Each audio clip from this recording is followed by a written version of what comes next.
Busy షెడ్యూల్లో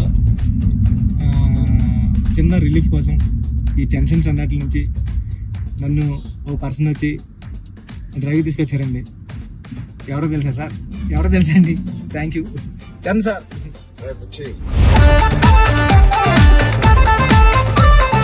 ఏం లేదు బుచ్చి, ఒకటి అడుగుతాను ఏం అనుకో కదా. చెప్పండి సార్. సరే మీరు అడిగితే ఏమనుకుంటారు సార్? నీ బైసెప్ మిస్ అవుతున్నా సార్. ఆ రోజు చూపి ఒకసారి. ఓజీ సార్ ఎంత వైరల్ అయిపోయిందంటే నన్ను ఎవరు చూడలేదు ఆ మేకింగ్ వీడియో. చిరంజీవి గారి ముందు నువ్వు చూపించిన బైసెప్ ఓజీ పెద్ది అని కూడా అనౌన్స్ చేస్తుంది. హెల్త్ బాగుండాలి sir. Thank you sir. Sir నేను ఒక విషయం చెప్పాలి సార్. చెప్పండి సార్. నేను జిమ్ కి దిల్షునగర్ లో చదువుకున్నప్పుడు, ఎంబీఏ చదువుకున్నప్పటి నుంచి నేను జిమ్ కి డబ్బులు కట్టాను సార్. కానీ వెళ్ళడం రావడం ఎప్పుడు అంత సీరియస్ గా తీసుకోలేదు కదా సార్. మిమ్మల్ని చూసిన తర్వాత పెద్దిలో మీ డెడికేషన్ చూసిన తర్వాత నిజంగా చెప్తున్నా సార్, మీ డెడికేషన్ చూసిన తర్వాత అరే చరణ్ సార్కి అన్నీ ఉన్నాయి సరే, హెల్త్ కోసం సినిమా కోసం ఇంత కష్టపడుతున్నారు, మనకి ఏం పని ఉంది అసలు? మనం కష్టపడి రోజు ఎక్సర్సైజ్ 40 minutes చేసుకుంటే బాగుంటుందని రీల్స్ లోని దాంట్లో చూసినప్పుడు నాకు అంత అనుకున్నాను కానీ సార్, ఎన్నో రీల్స్ సేవ్ చేశాను సార్, కానీ అంత ఇంపాక్ట్ క్రియేట్ చేయలేదు. నేను జిమ్ కోసం నేను సేవ్ చేసిన రీల్స్ చూస్తే సార్, ఆ రీల్స్ నాకు తెలిసి ఒక నెక్స్ట్ జన్మ కూడా సరిపోతాయి రీల్స్ సేవ్ చేశాను సార్. కానీ మిమ్మల్ని చూసిన తర్వాత డెడికేషన్ చూసిన తర్వాత రోజు 40 minutes చేద్దారని మాత్రం చేస్తున్నా సార్. అసలు నువ్వు నన్ను పెట్టిన టార్చర్ కి ఆ బాడీలు రావడానికి, ఆ బాడీలు అన్ని రావడానికి ఒకటి క్రికెట్ బాడీ అడిగావు. క్రికెట్ సార్ అంటే క్రికెట్ బాడీ అంటే అసలు చాలా లీన్ గా మన తిలక్ వర్మ, హార్దిక్ పాండ్యా ఒక షర్ట్ వేస్తే ఎలా ఉంటుంది, ఇదే నాకు చెప్పింది, నాకు నరేషన్ అప్పుడు అదొక బాడీ అడిగావు. కొన్ని రోజుల తర్వాత మళ్ళీ సార్ క్రికెట్ బాడీలో కూడా మీరు కొంచెం బండగా ఉండాలి. ట్రైబల్ వ్యక్తి ఎంత స్ట్రాంగ్ గా ఉంటాడో అది బాడీ బిల్డింగ్ చేస్తే వచ్చే స్ట్రెంత్ కాదు. అవును సార్. ఆడికి అలవాటుగా ఆ కొండల్లోని అట్లా తిరగడం వల్ల వచ్చిన బాడీ అన్నట్టు అదొకటి అడిగే. అది అయిపోయిన తర్వాత సార్ మళ్ళీ సార్ కొన్ని రోజులు మళ్ళీ షూటింగ్ జరుగుతా ఉంటే సార్ ఏంటి సార్ నాకు ఆ లుక్ రావట్లేదు అంటావు, ఈ లుక్ షూట్ చేస్తే ఆ లుక్ ఎలా వస్తుంది? కుస్తీ లుక్ కావాలన్నా సార్, రెజ్లింగ్ రెజ్లింగ్ లుక్, కుస్తీ లుక్ కావాలంటున్నావు సార్. నిజంగా చెప్పాలంటే సార్ నాకు అడగడానికి కూడా భయం వేసేది సార్. అంటే ఏంటి టైం లైన్ కూడా ఎక్కువ లేదు సార్. అంటే ఇప్పుడు క్రికెట్ అయిపోయినా షూట్ అయిపోయినా కరెక్ట్గా 2 months 3 months మీరు మళ్ళీ మన షర్ట్ అయిపోద్దండి. అక్కడ షర్ట్ అయిపోతే మీ బాడీ తెలిసిపోద్దండి. మీరు అలా గ్రాడ్యువల్ గా షర్ట్ ఆ బాడీని అలా మెయింటైన్ చేస్తే కుస్తీ టైంకి మళ్ళీ ఓపెన్ చేయడం, అదంతా కూడా చాలా కష్టపడ్డారు సార్. ఆ ఇన్స్పిరేషన్ తీసుకునేందుకు నిజంగా సుకుమార్ గారి బ్యాచ్ దండం పెట్టాలి. మరి మా గురుగారు అంత కాదు సార్. నేను నువ్వా సార్? మీ గురుగారే ఇంకా బెటరే బాబు. బట్ నిజంగా ఇవన్నీ నేను చేసింది సుకుమార్ గారి అసిస్టెంట్ అనో లేకపోతే బుచ్చిబాబు ఉప్పెన తీసిన బుచ్చిబాబు కోసం కాదు. నేను నిజంగా చెప్పాను, I was in love with your script. నువ్వు రాసిన కథ ఆ సరస్వతి దేవి కోసం నేను ఎన్ని చేసినా ఈ సినిమాకి తక్కువే అనుకుని ఏమడిగినా నేను చేశాను. అంత అద్భుతంగా నువ్వు రాస్తావు నీ సబ్జెక్ట్. ఆ సబ్జెక్ట్ కోసం ఆ సబ్జెక్ట్ చేయించుకుంది నాతో అనొచ్చు, నేను నువ్వు కాదు సార్. నువ్వు రాసిన అంటే సార్ థ్యాంక్ యూ సార్. కానీ అంటే మళ్ళీ ఇది అయిపోయిన తర్వాత ఇంకొక సెటప్ ఉంది అంటే మళ్ళీ దానికి బాడీ ఇచ్చారు.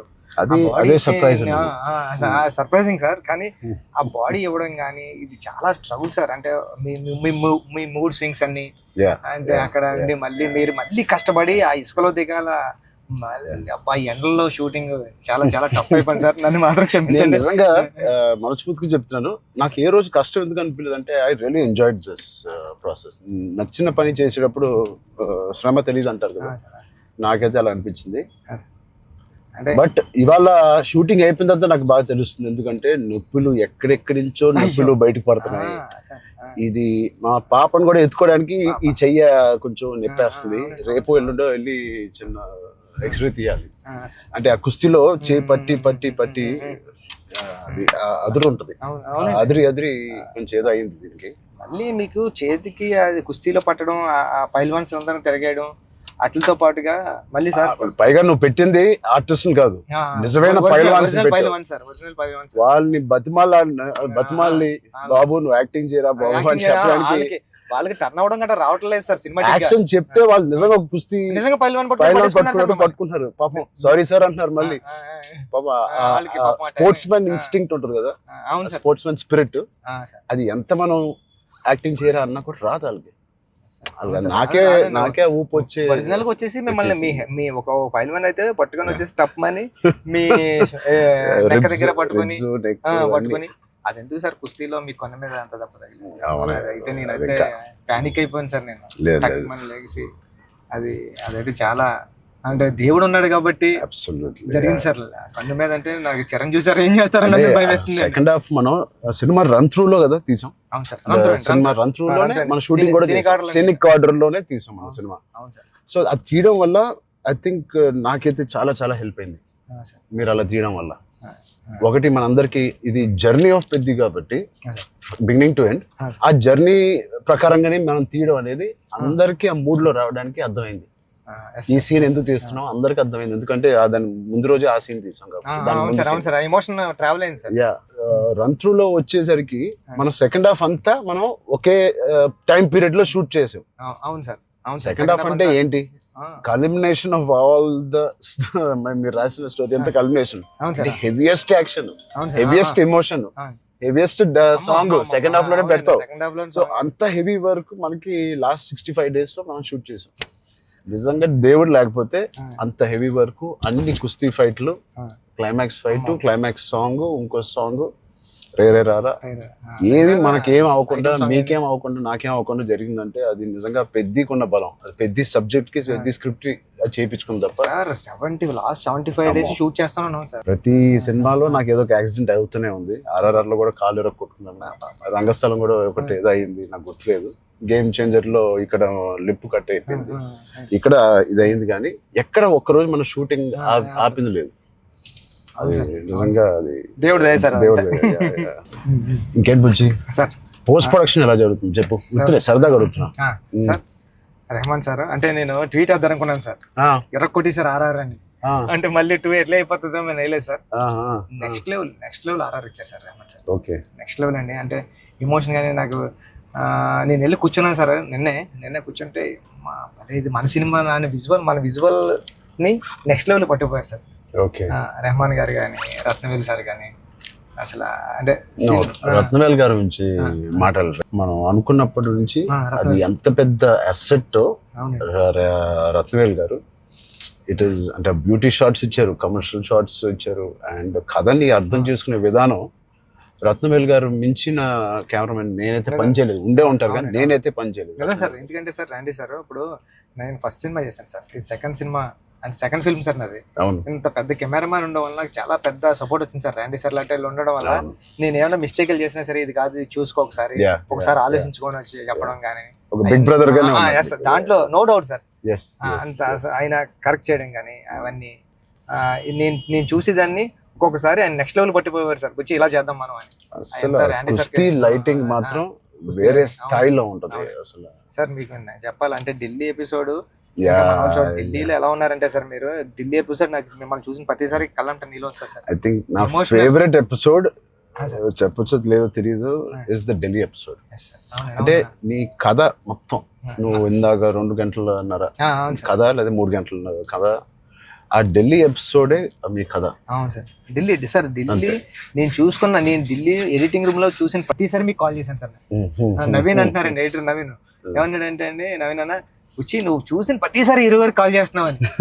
అంటే దాంట్లో ఫ్రేమ్ తీసి కట్ చేద్దామన్నా సరే నాకు భయం వేసి ఇది తీద్దామా లేకపోతే ఇది ఒక్కటే తీసేద్దామా అంటే, నువ్వు ఒకసారి గుర్తుపెట్టుకో ఈ విజువల్ చూసిన ప్రతిసారి నువ్వు రామ్ చరణ్ సార్ కాల్ చేసావు, నువ్వు ఎలా చేస్తావు ఇది అంటే అవునా అయితే తీనని మళ్ళీ దాన్ని హోల్డ్ చేసి దాని బిఫోర్ ఎక్కడ కట్ చేశాను కానీ ఢిల్లీ కట్ చేయలేదు సార్. ఢిల్లీ ఎపిసోడ్ నాకు సినిమాలో నాకు ఫేవరెట్ ఎపిసోడ్. అవును సార్. ఢిల్లీలో అప్పుడు టెంపరేచర్ కూడా చాలా చలండి, పక్కన షూటింగ్ చేయడానికి కూడా అవన్నీ క్లైమేట్ కూడా కంట్రోల్ లేదు సార్. బట్ ఎపిసోడ్ మాత్రం ఎలా షూట్ చేయాలని అనుకున్నాను. ఆ ఒక్క ఎపిసోడ్ కి రాండీ గారికి 100% మార్క్స్ ఇచ్చారు సార్. అందుకని దాన్ని వైడ్ రేంజ్ ఫ్రేమ్స్ తో స్పాన్ కానండి, అంత కలర్ టోన్ కూడా ఢిల్లీ దగ్గర కలపల్లో ఫిల్మ్ కలర్ టోన్ మార్పు సార్. లుక్ అండ్ ఫీల్ కూడా మొత్తం అంతా ఢిల్లీ అంటే ఢిల్లీ ఎపిసోడ్ లోనే ఒక వ్యవసాయం ఉంటది కాబట్టి మన సినిమాలో కదా ఎమోషన్ అంతా హోల్డ్ చేయడం కానండి. వచ్చే twist will be the biggest twist. అవును సార్, అవును సార్, అవును సార్. అది ఎలా రాసావో నాకు తెలియదు సార్. నేను ఉప్పెనలో నువ్వు రాసిన ఆ పాయింట్ కన్నా సార్ ఇది ఇంటూ 100. అవును సార్. సార్ నేను అది చెప్పాలనుకున్నప్పుడు కూడా అంటే ఒక స్టార్ హీరోకి అలాంటి పాయింట్తో ఎలా వర్కౌట్ అవుతుంది అన్న థింగ్ ఉంటూ కూడా సార్ అక్కడే హీరోయిజం ఒక 50 టైమ్స్ పెరిగిపోతుంది సార్. అలాంటి సిచ్యువేషన్లో హీరోయిజం పడిపోతుందండి. అలాంటి సిచ్యువేషన్లో ఈ కథలో అలా సెట్ అయింది సార్. హీరోయిజం నెక్స్ట్ లెవెల్కి వెళ్ళి కూర్చుంటారు సార్ అక్కడ. చాలా కన్విక్షన్ తో రాశారు. అది అందరిలో ఎక్కిపోయింది నీ కన్విక్షన్. షార్ట్ లో నువ్వు నాకు ఇంకా గుర్తు మా ఇంటికి 3 years back వచ్చింది సార్. అవును సార్, బాగా గుర్తుంది సార్ మీకు. సార్ నువ్వు నేను సుకుమార్ గారు కూర్చొని కథ వినాలని డిసైడ్ చేసిన రోజు నువ్వు ఎలా చెప్పావంటే కదా 2.5 hours నాకు ఇంకా గుర్తుంది. 2 hours 40 minutes 45 minutes. అవును సార్. కింద మంచి మ్యాట్ అన్ని కిందే కూర్చుంటాను. మీరు కింద దిగిపోయారు సార్. మీరు కింద కూర్చున్నారు. అన్ని సీన్ పేపర్ వేసి dialogue to dialogue scene to scene run through తో సీన్ ఆర్డర్ తో నువ్వు నాకు ఎక్స్ప్లెయిన్ చేసాను. నేను ఫస్ట్ మెస్ప్రైజ్ అయిపోయాను. నా వైపు ఎక్కువ తలెత్తి కూడా సీన్ వైపు కదా చూసి కూడా నువ్వు చదవలేదు. తలెత్తి నాతోనే మాట్లాడావు మొత్తం. అంతలాగా నీకు ఎవ్రీ డైలాగ్ నీకు గుర్తుపోయింది. నువ్వు ఎన్ని సంవత్సరాలు రాసావు ఈ సినిమా నాకు తెలియదు కానీ four years ఉప్పిన తర్వాత డెవలప్ చేసావు. నువ్వు నరేట్ చేసిన గ్రిప్పింగ్ గా నరేట్ చేసిన విధానం కానీ నేను మెస్మరైజ్ అయిపోయాను. అసలు ఏ కథ చెప్తున్నాడు తర్వాత చెప్పిన విధానానికి నేను సార్. నాకు డౌట్ సార్, కథే అంటే అక్కడ రామ్ చరణ్ సార్ కాదు, బుచ్చిబాబు కాదు, అంటే కథే అంటే కథను నమ్మిన డైరెక్టర్గా నేను వచ్చాను సార్. కథను నమ్మిన డైరెక్టర్గా వచ్చి మీకు నేరేషన్ ఇచ్చినప్పుడు నాలో భయాలు చాలా ఉన్నాయండి. ఇలాంటి స్క్రిప్ట్ ఓకే చేయడానికి, ఇలాంటి ఎమోషనల్ డ్రామా అంటే పెద్ద అంటే యాక్షను, క్రికెట్, రెజ్లింగ్ కాదు సార్. పెద్ద అంటే ఎమోషను. నేను నేరేషన్ ఇచ్చిన ప్రతిసారి నాకు కళ్ళంట నీళ్ళు వచ్చాయి సార్. అరే అంటే ఏడ్ చేస్తున్నాను కాబట్టి ఏడ్ చేసిన కొన్ని సీన్లు అక్కడ చెప్పడం కూడా తోసేసేవాడి సార్. కానీ ఇలాంటి స్క్రిప్ట్ని మీరు విన్నప్పుడు మీ ఫీలింగ్ అంటే మీరు ఏమనుకున్నారు సార్? అంటే ఇలాంటి స్క్రిప్ట్ చెయ్యాలనుకున్నారా వద్దా? సుకుమార్ గారు ఇచ్చిన కాన్ఫిడెన్స్ వల్ల, సుకుమార్ గారి బ్యాచ్ వల్ల ఆయన ఎందుకో నన్ను చేయమని అడగడం ఏదో ఉంటుంది. లేకపోతే నాకు లేదు కదా ఇంకేదో ఉంది కదా అనుకునే టైంలో సడన్ గా ఇది చేసాము. మన ఇద్దరం ఎప్పటి నుంచో రంగస్థలం టైం నుంచి మనం ఇద్దరం పని చేయాలనుకున్నాం. అవును సార్. అది ఇంత తొందరగా అది ఫస్ట్ సుకుమార్ గారు ఏదో ఉంటే తప్ప మనకు చెప్పారు. బట్ నాకేం నచ్చిందంటే పెద్ద అనే ఫిలిం లో నువ్వు అన్అడల్టరేటెడ్ గా అంటే ఏవి కమర్షియల్స్ గా ఆలోచించడం కానీ ఫ్యాన్స్ పరంగా కానీ ఏ ఉద్దేశం లేకుండా ఆ కథకి ఏది న్యాయం అదే నువ్వు రాసావు, అదే నాకు చెప్పావు. అక్కడ నీ నిజాయితీ నాకు ఫస్ట్ నచ్చింది. నా క్యారెక్టర్ లో ఉన్న నిజాయితీ నచ్చింది. పెద్దిగాడి క్యారెక్టర్ లో ఉన్న నిజాయితీ నాకు నచ్చింది. దాని తర్వాత ఏదేమైనా లైఫ్ లో ముందుకు సాగుతూ వెళ్ళాలి అనే point is the biggest point of Peddi. Hurdles వచ్చిన ఇంకోటి ఇవన్నీ దేనికి చేస్తున్నారు, కథ ఏంటి, ఆ కథ ఇవన్నీ దేనికి చేస్తున్నారు, ఇన్ని ఆటలు ఎందుకు ఆడుతున్నారు, అదేంటి cross over athlete. Main point అది sir. Main point cross over athlete. ఆ క్రాస్ ఓవర్ అథ్లీట్ ఒక అథ్లీట్ గా వెళ్ళొచ్చు, ఒక కొంత దూరం వరకు తన జీవితంలో ఏదో ఒకటి సాధించవచ్చు. ఇంత తపంతో how come he went that far to do that and achieve that goal. That I feel identity, గుర్తింపు కోసం. సార్ నిజంగా చెప్పాలంటే ఈ కథ రాయడానికి మెయిన్ కారణం, మీ దగ్గరికి వచ్చిన నేరేషన్ ఇవ్వడానికి కారణం అంటే మీరు ఎప్పుడు మెరుపు టైంలో ఎప్పుడు ఎంట్రీ చేస్తే నాకు స్పోర్ట్స్ సినిమా చేయాలని కోరిక అన్నారు సార్. సార్ 10 రోజులు చేసిన అప్పుడున్న టెక్నాలజీ, ఆ గేమ్ తీసే టెక్నాలజీ కానీ స్పోర్ట్స్ ఏదో కుదరక అది నిజంగా ఈ రోజు నాకు నేను అనుకున్నాను సార్. ఆ రోజు చరణ్ సార్ ఒక స్పోర్ట్స్ చేయాలనుకున్నారు, ఈ రోజు నేను క్రాస్ ఓవర్ పెట్టి అని ట్రై చేశాను సార్. సార్ అంటే ఇది నిజంగా చెప్పాలంటే ఒక మాట ఉంది సార్. ఉప్పిన రిలీజ్ అవ్వలేదండి. కోవిడ్ టైంలో ఉప్పిన ఓటీటీకి అంటున్నారు సార్. ఓటీటీ వేసేద్దాం చాలా వరకు 1 year 12 months వరకు ఒక వెయిట్ చేశారండి. కానీ ఇంకా కోవిడ్ ఎప్పుడు వెళ్ళిపోతుందో తెలుస్తలేదు సార్. అలాంటి సిచ్యువేషన్లో మా గురువు గారు ఫోన్ చేసి, సుకుమార్ గారు ఫోన్ చేసి అడిగితే, ఒరే ఇంక ఏం చేయలేమరా, ఇంక మనం హోల్డ్ చేసాం, ఇంకా ఈ పాండమిక్ ఎప్పుడో తెలుస్తలేదు, మనం వేసేద్దామరా అన్నారండి. ఓటీటీ వెళ్ళిపోదాం అన్న టైంలో ఇంకేం చేయాలో తెలియక సుఖ సార్ని అడిగాను, సార్ ఏం చేస్తే బాగుంటుంది సార్ అంటే, నీ దగ్గర ఉన్న లైన్లు చెప్పరా అన్నారండి. ఈ లైన్ చెప్పాను సార్. ఈ లైన్ చెప్పినంటే సుఖ సార్ అన్నారండి, ఈ లైన్ అదిరిపోద్దురా, చేయరా, మళ్ళీ కొత్త ఫిల్మ్ అయిపోతుంది, ఐడియా కొత్తగా ఉంది అన్నారు. అవునా అని సార్ మీరు నమ్మరు, నాకు స్క్రీన్ షాట్ ఉంది, మా అసిస్టెంట్ రామన్ గారు కూడా అది బుక్ మరి రాసిపోయి పిఠాపురం దత్తత స్వామి గుళ్ళకి వెళ్ళి కూర్చొని, నాకు సెకండ్ ఫిల్మ్లో హీరో రామ్ చరణ్ గారు, మీకు చూపిస్తాను సార్ ఎప్పుడన్నా ఏదైనా ఇంటర్వ్యూ, రామ్ చరణ్ గారు. అవును సార్, చూపించాను సార్ మీకు. హీరో బెల్లం ఫ్యాక్టరీలో వర్క్ చేస్తూ ఉంటాడు, క్యారెక్టర్ సూపర్ ఉంటుంది, పెద్ది అని రాశాను సార్. ఫస్ట్ ఫిలిం ఇంకా రిలీజ్ కాలేదు, సెకండ్ ఫిలిం రామ్ చరణ్ గారితో డ్రీమ్ అంటే నేను అనుకుంటాను సార్, మనిషి గట్టిగా కోరుకుంటే ఏదైనా అయిపోతుంది సార్, గట్టిగా కోరుకోవాలి సార్. నాకు కూడా ఇంత గొప్ప సినిమాలో హీరోగా చేయడం అనేది గొప్ప రైటింగ్ రావడం అనేది, అది కూడా నేను ఎక్కడో అనుకున్నాను, ఎప్పుడో మెరుపు అప్పుడు అనుకున్నాను ఒక స్పోర్ట్స్ సినిమా చేయాలి మీ సంకల్పమే సార్ అది. అప్పటి నుంచి 10 ఏళ్ళు అయిపోయింది, మెరుపు ఆల్మోస్ట్ 12 years అయిపోయింది. ఆ 12 years నుంచి నా కోరిక, నీ కోరిక ఏదో సరే ఇద్దరిని సుకుమార్ గారు కలిపారు. సుకుమార్ గారు దేవుడు మా గురుగారు తీసుకొచ్చి, అందుకే నేను ఎప్పటికీ మా గురుగారు 2 పని ఉంటాను సార్. నిజంగా ఏదైనా అంత గట్టిగా అనుకోవాలనేది నాకు మళ్ళీ అనిపించింది. అనుకుంటే సాధ్యం అవుతుంది అనేది, అనుకుంటే అవుతుంది అన్నారు. మీరు ఏదైతే అన్నారో ఇదే మన కథ సార్.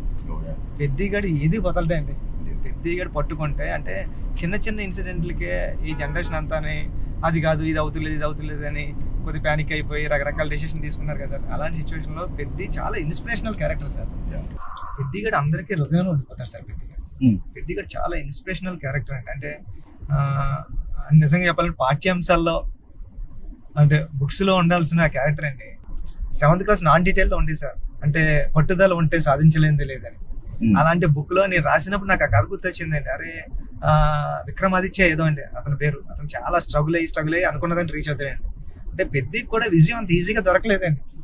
పెద్ది చాలా స్ట్రగుల్ అవుతా తన విజయాన్ని, తన డెస్టినేషన్ ని, తన గోల్ ని రీచ్ అవ్వగలిగాడు. కానీ అంత ఈజీగా ఈ జనరేషన్ చిన్న వాటికే కొద్దిగా ప్యానిక్ అయిపోయి అది కాదు ఇది కాదు అంటారండి.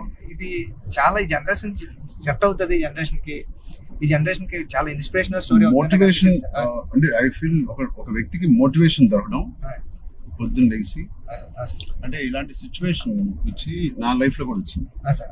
ఇది వాళ్ళ జనరేషనే కాదు, కోవిడ్ టైంలో అందరికీ ఒక రకంగా కొట్టింది కదా కోవిడ్. మానసికంగా కొట్టింది, హెల్త్ పరంగా కొట్టింది, ఫైనాన్షియల్ గా కొట్టింది, ఈ వేరే రకాలుగా కొట్టినాయి. నాకు కూడా ఒక రకంగా కొట్టింది. And it was very low phase అవన్నీ అన్నాను, కానీ ఇట్ ఈస్ అంత స్ట్రాంగ్ వర్డ్స్ నేను వాడట్లేదు, కానీ ఒక కన్ఫ్యూజ్డ్ స్టేట్ లో ఉండేవాళ్ళం. అంటే అప్పటికి RRR మధ్యలో మీకు కూడా సార్, నాకు కూడా RRR 30-40% అయిన తర్వాత ఆ బ్రేక్ పడింది, అయితే 50% తర్వాత ఆ బ్రేక్ పడింది. పీక్ లో నా ట్రైలర్ రిలీజ్ అయింది, అంటే అంత పీక్ బాడీ లో RRR స్టాప్ అయింది. సో ఏం చేయాలి, జిమ్ నేను ఒక అపార్ట్మెంట్ లో ఉండేవాడిని అప్పుడు, దాని తర్వాత ఇప్పుడు ఇంటికి షిఫ్ట్ అయ్యాను కదా. సో అక్కడి నుంచి అసలు ఉన్నారా, మన చుట్టూ ఉన్న వ్యక్తులు ఒక్కొక్కరు చనిపోవడం చూసి ఆ ఉపాసన ఇంట్లో ఉండడం వల్ల ఆ హాస్పిటల్ కాల్స్ విని నేను ఇంకా ఆఖరికి నా హోమ్ థియేటర్ లో కూర్చొని టీవీ చూస్తూ ఉండేవాడిని. పక్కన ఆవిడ అక్కడ ఉండేది, అది వినలేక నేను ఒక్కడనే ఉండలేక, బికాస్ ఆవిడతో ఉంటే ఏదో ఒక కాలక్షేపం ఉండేది. హోల్ కోవిడ్ నువ్వు నమ్మవు, ఉపాసన ఒక రూమ్ లో తన కాల్స్ పాపం తన అందరు పేషెంట్స్ ని డైవర్ట్ చేయడం అవన్నీ చూస్తా ఉంది. నేను ఇంకో రూమ్ లో అలోన్ గా ఆల్మోస్ట్ ఫ్యూ మంత్స్ నేను ఒక్కనే గడిపాను. అది నాకు గట్టి కొట్టేసింది. అంటే ఒంటరిగా ఉన్నప్పుడే మీకు థాట్స్ వస్తాయి, అది ఓవర్ గా నువ్వు అన్ని రోజులు ఒంటరిగా ఉన్నప్పుడు ఆ థాట్స్ వేరేగా మారుతాయి. అలా మారినప్పుడు నేను మానసికంగా కొంచెం లో అయ్యాను. ఆ టైంలో నాకు తెలిసి తిరిగి కోవిడ్ రీఓపెన్ అవుతున్నప్పుడు, ఏవో చాలా ఇష్యూస్ ఉన్నప్పుడు నాకు రాజమౌళి గారు నీకు ఫోన్ చేశాను. రాజమౌళి గారికి ఫోన్ చేసి, సార్ ఒకసారి కలవాలి మిమ్మల్ని అంటే ఆయన వచ్చారు.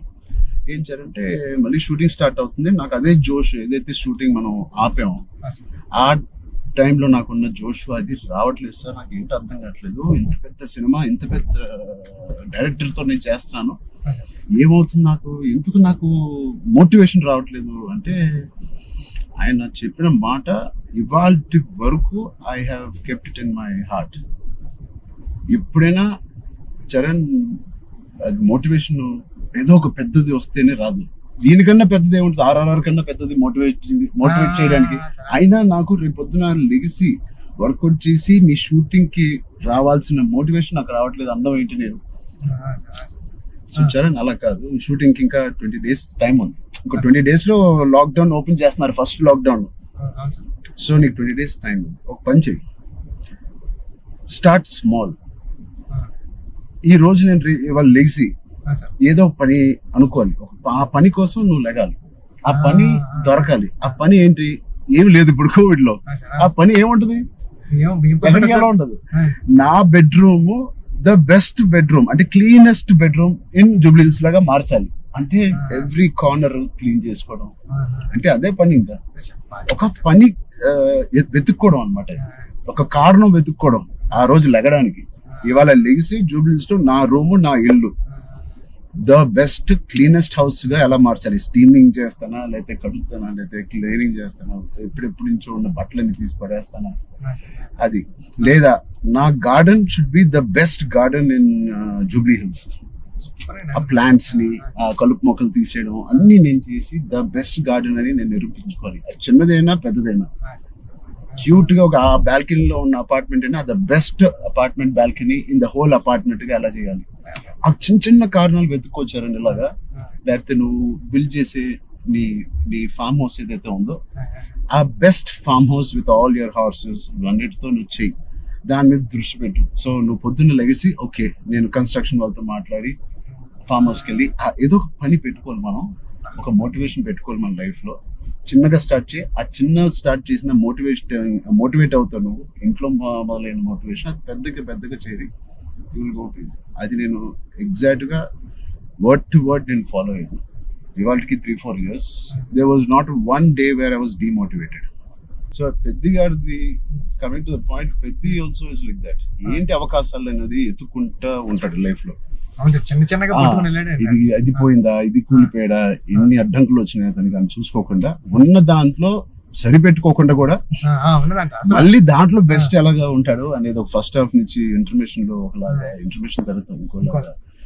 What ever happens the life should go on, life should keep going on.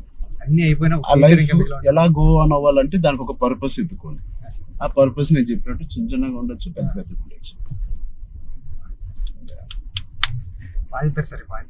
నేనే అనుకున్నాను చాలా బాగా మాట్లాడారు. లేదు, ఐ థింక్ ఇవన్నీ ఈ కోవిడ్ నుంచి, కథ నుంచి వెరీ వెరీ ఇన్స్పైరింగ్ కథ. ఈ మధ్య ఒక ఇన్స్పైరింగ్ కథల్లో నేను చూడడం అనేది నేను ఎక్కడ చూడలేదు. అంటే ఒకప్పుడు లగాన్ చూసాను, ఒక దంగల్ చూసాను, స్వయం కృషి ఉంటదండి. అంటే సార్ ఇది ఉంటూ అంటే ఎక్కడ కమర్షియలైజ్ తగ్గదు సార్ పెద్ద. అంటే ఒక స్టార్ హీరోతో ఇలాంటి ఆర్గానిక్ కథ చెప్పడం అంటే చాలా టఫ్ జాబ్ సార్. ఈ రెండు బ్లెండ్ చేయడం. తమ్ముడు అనే సినిమా కరాటే ఇవన్నీ ఉండి చాలా బేవర్స్ గా తిరిగే ఒక తమ్ముడు ఒక కారణం వల్ల ఒక పర్పస్ వెతుక్కుని నేను ద బెస్ట్ గా అవ్వాలి, మా ఫాదర్ కి నిరూపించుకోవాలి. సో ఆయన పర్పస్ ఆ ఫాదర్ కి నిరూపించుకోవాలి, అంతేనా? బ్రదర్ ఒకటి బ్రదర్ కాళ్ళు ఇరిగింది, అది ఫాదర్ వీడేం చేస్తాడు బ్రదర్ కాళ్ళు అంటే. సో ఆ కారణం ఒకటి ఎత్తుక్కోవడం అనేది, అది నీ సినిమాలో నీ కారణం అనేది is the most biggest commercial point. దానికి audience will be shocked. Waiting sir, దానికోసం టెన్షన్ గా ఉందండి. పెద్ది అంటే పెద్ది అన్నదే అంత ఒక స్టోరీ అండి. స్టోరీ మీరు రామ్ చరణ్ గారు కనిపించలేదు సార్, చూసిన వాళ్ళు అందరూ కూడా అదే చెప్తున్నారండి. రామ్ చరణ్ గారు కనిపించకుండా దాంట్లో అంతలా ఇన్వాల్వ్ అయిపోయారండి మీరు. ఒక పావు గంట ఒక హాఫ్ అన్ అవర్ సినిమా తర్వాత పెద్ద క్యారెక్టర్ లోకి వెళ్ళిపోతాం సార్. మీకు జాన్వీ క్యారెక్టర్ కూడా is looking so beautiful.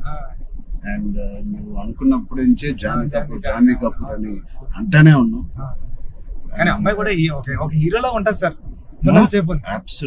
అక్షయమ్మ character అంటే చాలా strong character sir. Akshayamma is a very good aura. అవును sir. Every time Janhvi screen మీదకి వచ్చినప్పుడు ఆవిడ ఆరా సగం పని చేసుకుని వెళ్ళిపోతుంది. కొన్ని వాళ్ళు అమ్ముకున్న వాళ్ళ ఆవిడకి స్ట్రైట్ దిగిపోయింది. సార్ కొన్ని సీన్స్ లో శ్రీదేవి గారి లాగా అనిపిస్తుంది అండి. రేపు వచ్చి సార్ సరదాగా మాట్లాడుకుందాం, అన్ని అయిపోయినాయి. సార్ ఇప్పుడు నిజమైన టాపిక్ మాట్లాడదాం. సార్ చెప్పండి సార్. నిజంగా ఒక మంచి సినిమా తీయాలంటే ఎంత శ్రమ పడతాం మనకు తెలుసు. అంటే ఏది ఇచ్చినా కొద్దిగా మంచి కంటెంట్ ఇవ్వాలని అందరూ గర్వపడే సినిమా, నిజంగా అందరూ ఇన్స్పైర్ అయ్యే సినిమా. ఫ్యాన్స్ అందరికి అది నిజం సార్. ఎందుకంటే చాలా మంచి సినిమా తీశారు మా హీరో గారు అన్న చెప్పుకోవడానికి అంత ఉంటది సార్. మీకు గుర్తుందా సార్, ఈ సినిమా తర్వాత చాలా మంచి పేరు వస్తుంది, మీకు చాలా మంచి పేరు వస్తుంది అని చెప్తున్నారు. మంచోని కదా కాదు సార్, ఇంకా మంచి పేరు వస్తుంది అని. అంటే సార్ మీరు ఒక మాట అన్నారు, ఇన్స్పైరింగ్ పర్సనాలిటీ లైఫ్. అవును సార్, మీరు ఒక మాట అన్నారు గుర్తుంది సార్. అప్పుడు ఉపాసన మేడం గారు ఉన్నారండి. ఉపాసన గారు అంటే బుచ్చి నాకు మంచి పేరు వస్తుంది అంటే ఈ పేరు ఏదో పెళ్లికి ముందు వచ్చింటే ఇంకా ఇంకా మంచి సంబంధం వచ్చింది నాకు అని మేడం పక్కన చెప్తున్నారండి. మేడం అన్నారండి. అంత మంచి కథ రాసావంటే అసలు సంబంధాలు మనకి లైన్ లో వస్తాయి. అంత అయిపోయింది. రెహమాన్ సార్ ఆర్ఆర్ వచ్చేస్తున్నారు. లేకపోతే నేను అవ్వకపోతే సార్తో ఎంత అలాగా నేను రాలేను సార్ అని బతిలాడుకున్నాను. అయిపోయింది వర్క్. ఓలా బుక్ చేస్తాను చెప్తాను సార్. చాలా దూరం తీసుకొచ్చారు సార్ మిమ్మల్ని.